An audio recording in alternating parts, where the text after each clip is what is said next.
What's going on, reefers? Blaine here. If you guys have followed along with our Meet the Team series here, you may have heard about Greg, our dry goods manager, talking about setting up a tank. I want to get another tank at home. I'm actually going to start up one here on my desk. You might be seeing some videos of it here soon, but I don't have a tank anymore, and I'm really excited to get back in. Here we are 8 months later, and today we're going to let Greg take over the channel and talk all about his desk tank. Let's dive in.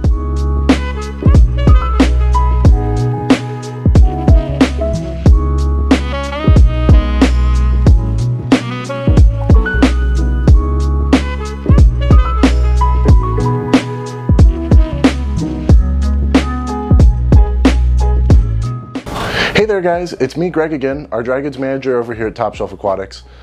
8 months later here, I finally have the tank up and running, and I'm really excited to show you guys what I've got done. The tank's gone through a lot of changes over the last probably 6 months. We sat dry for a long time, but I finally got it going and it's at a place that I'm really happy. Originally this tank was going to be an Acan only tank, so kind of an Acan garden. Acans are one of my favorite corals out there, so that was originally what I was going to go for. But as you can see, it's definitely become more of a mixed reef now. So I have everything from, I guess looking at it, I don't have a lot of softies. I have some Zoas, but all sorts of LPS, and I'm really starting to get into SPS. And that's because of the lighting that I have on here. This tank is pushing a lot of par, so my lights are currently at 20%, and they're pushing probably over 300 to 400 on peak on pretty much any part of this tank. So I'm definitely getting a lot of light output in here. That being said, my Acans are super fluffy, and at the heart of it, that's still my favorite part of this tank, is all of my Acans. You can see a bunch of different types, from Japanese deep water all the way to Acan Lord or Haloensis. But there's a lot of things going on in here, and I really wanted to make this tank feel natural, kind of mixed in. Even though it's all kind of one type of coral, or you can see groupings of certain types of coral, I want to make it feel kind of natural and sprinkled. So at the heart of it, I am our dry goods manager, and a big thing for me with my tank is having all of the latest toys. Now, if you look at the tank itself, it's actually really basic. It's only a 16-gallon ice cap tank, and it's glass only, so there's no filtration built in. It is just a glass box. The first thing that we did was we put a black vinyl just on the back of the tank, and sitting kind of catty corner on my desk here, I almost wish I had done this left-hand side as well, just because you can just see the wall and the window that sits behind me. Now, after that, it's a really big no-no in a reef tank, I know, but I'm running a canister filter, and I actually really love it. My tank runs incredibly clean. I'm going to flash the numbers up here a little bit later, and I cannot get nitrate or phosphate in here. I'm lucky if I have 5 nitrate and 0.1 phosphate. So having an LPS tank has actually been kind of hard because I am constantly feeding this thing. But I'm running a CJ canister. I really like it. And then here's where the dry goods manager part comes in. So I am running equipment that is rated for much bigger than this tank. I have 2 Kessel A360Xs on here. And as I mentioned, they're running at about 20% at max, maybe 30%. I've had to dial myself back a little bit because I was starting to bleach out my acros. And that's crazy to think, but yeah, I'm pushing over 400 par at any moment, which is nice because I can put anything in here that I want. That's why I have a clam on my sand bed, but it's definitely not the regular, and in a nano tank, it's definitely unheard of. And then the other big thing for me is controllability. So we like all of our controllers here at Top Shelf, both Hydros and Neptune. This was my first time actually experiencing the Hydros system fully, and I went ahead and got the Hydros Minnow and an XP8 on here. Both are really great at keeping a really fine control over my tank. Now, I'm not so worried about temperature and pH because I can test my water anytime, kind of the perk of being in a reef store, but it's really helpful because I can dial in my calcium and alkalinity and keep my tank really stable. So I do have the Hydros controlling everything, and then I have a Tunzi ATO on here as well, and a UV sterilizer. And I think a UV is super important, and it's normally overlooked in nano tanks. So as I said, I think a UV is super important in all tanks, but especially a nano tank, and especially with all of the man-made rock and artificial sand that we have nowadays. I went through a really bad diatoms bloom at the beginning of my tank, and the UV really helped me out. So both with diatoms and dino, it's been a lifesaver. Now, I run my UV on a 12-hour cycle opposite to my light cycle, and I find that to be more than sufficient for me. and it is just a little Oasis 9-watt UV. So it works great, it's efficient, it's compact, and that works really well because this is on my desk. So I don't want all of my equipment to take over my desk. And that's a big thing for me. I want things to be really clean.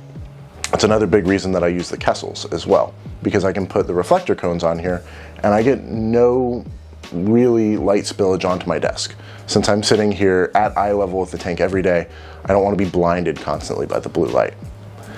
When I started out the tank, I was using Marco Rock and Carib Sea live sand, but for the most part, I'd say this tank was started from a dry state. So that Marco Rock was completely white when we started here. I really took some time. I wanted this tank to look really good from where I sit every day. So if you view my tank dead on, or maybe from the side, which is more common when someone's coming in or out of my office, it doesn't look maybe the best. But where you're sitting, or where I'm sitting really, is gonna be the best angle on this tank. And in nano tanks, it's really hard to get depth. So that was something that I really tried for here. And I also, kind of taking a look at my coral placement, you can see that. I tried to put smaller corals up front, where we kind of see first, closest to me. And then as we get further back, I try to do larger corals. So like my Euphilia is all at the back of the tank. I also have a nice gorg that's in the back of the tank that really gives some height. And then looking at the overhang on my tank, it's protruding out towards you, again, to kind of help that depth. Now, this is kind of easy to do with the Marco Rock because I was able to sit here dry. And I probably did this over the course of a week, and I just angled the rock in different ways. It's 2 big rock structures now, but this was probably made out of 30 smaller pieces of rock. And we used a couple different methods of bonding it together. We used a mortar that we use here in-house. We also used super glue and epoxy. So we used a little bit of everything on this rock to make sure that I had a really good secure bond, but I was able to achieve that overhang and the caves and arches that I wanted out of what was dry rock, and essentially flat dry rock at that. So starting out, I wanted fish that maybe you wouldn't think of for nano fish. And again, the really nice thing about working in a store like this is I can kind of cycle fish in and out as I need them. So if you look at my fish selection right now, it's kind of all over the place. I have my stubby lightning maroon, which is one of my favorite fish. I really love lightning maroons, especially the original wild type. And I was able to get a really nice stubby lightning, so she stayed a little bit smaller, so she'd be perfect for this tank. She originally was part of a bonded pair from Pro Aquatics. And if anyone has had lightning maroons, or really maroons, or even clownfish in general, you'll know that they don't always stay a mated pair. And unfortunately, I had to pull my male out because she did not get along with him. But I still really like her, and she brings a really nice active part to this tank. She comes up, she sees me every day, she interacts with me a lot. It's really nice. Then my favorite fish is a blue-starred leper-ass. Now, normally they get way too big for a tank this size, but I was lucky. The one I have in here right now is about 2 inches long, give or take. When I got him, he was about 1/2 inch. And again, that's kind of a perk of working in a fish store, is I can cycle through these fish. And he's super active. It's another great thing that we do our own pods here, because I can fill this tank with pods. So when I first started out, that was one of the first things I put in, was a batch of pods in Fido to really kickstart my tank. Now, the strangest fish that you're probably gonna see is my foxface. And I know I'm gonna catch a lot of slack for that one. He's not a permanent fixture here. We actually put him in last week. I was having some issue when I first started the tank. It was gonna be kind of like a mangrove, Acan, softy, and macroalgae tank. If you look at it now, there's no macroalgae anymore. Unfortunately or fortunately, that macroalgae really loved this tank, and it grew like crazy. So it grew a little too crazy. It was taking over my rocks, it had grown over my coral. I had to go through and manually remove it. I took the toothbrush in, did that good old manual removal, and now for the fine details, I have the foxface in here. And I can say he's done a really good job. This is probably the last day he's gonna be in here though. He's done his time, and the tank's looking great, but he's gotta go. And then my other favorite fish that's in here is a Randall's goby. Now it's a Randall's goby and pistol pair. Unfortunately, it's very hard to see the pistol from time to time. He's a candy cane pistol, so very small. My Randall's goby is fairly active though. There's 3 different entrances that he comes in and out of throughout the day. Sometimes towards the front of the tank, sometimes towards the back. So he uses both rock structures. And then I do have one secret fish. Now, I don't know if we're gonna be able to get any videos of him in the tank, so we might have to get some videos of other ones that we have here in the store. So that is my geometric pygmy hawkfish.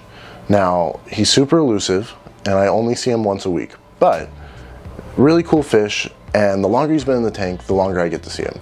So he went in about a month to 2 months ago. He's my most recent addition, other than the fox face, but he's not permanent.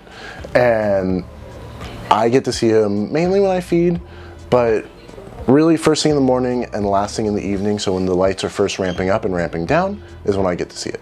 Super cool fish, a little elusive, but a really great nano fish. And that's probably something that I don't have a lot of here, is really good nano fish. So I'd love to hear your guys' opinions and see what your guys' favorite nano fish are.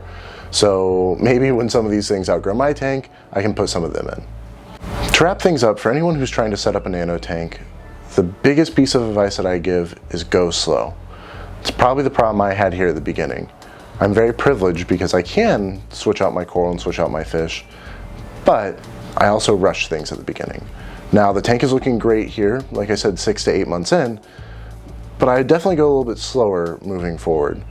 Now, that's not to be said that you can't do things a little bit on a quicker speed, like adding fish if done properly, or starting off with like soft corals or things like that.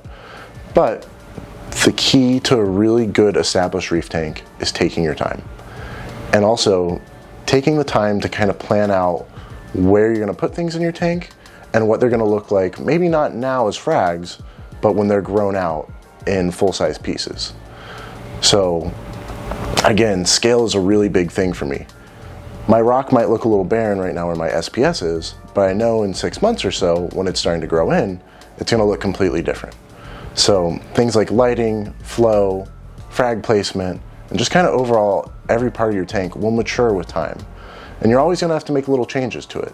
So you might have to up or down your light. You might have to increase your flow or move your power head, and that's okay. And it's something that you really have to think about more in a nano tank than you do in maybe a larger tank. Say a 50 gallon, a 90 gallon, 150 gallon. And that's kind of the challenge that I really love here, is this tank is constantly evolving, it's changing. Since it's so small, I kind of get to see that in a rapid scale. So what might take days or weeks or even months in a larger tank takes minutes or hours or maybe days in a smaller tank here. But it's been really fun showing you guys my tank. It's definitely one of my favorite things here at Top Shelf. And like, subscribe, and hit that bell notification for other videos like this of tanks at Top Shelf and more.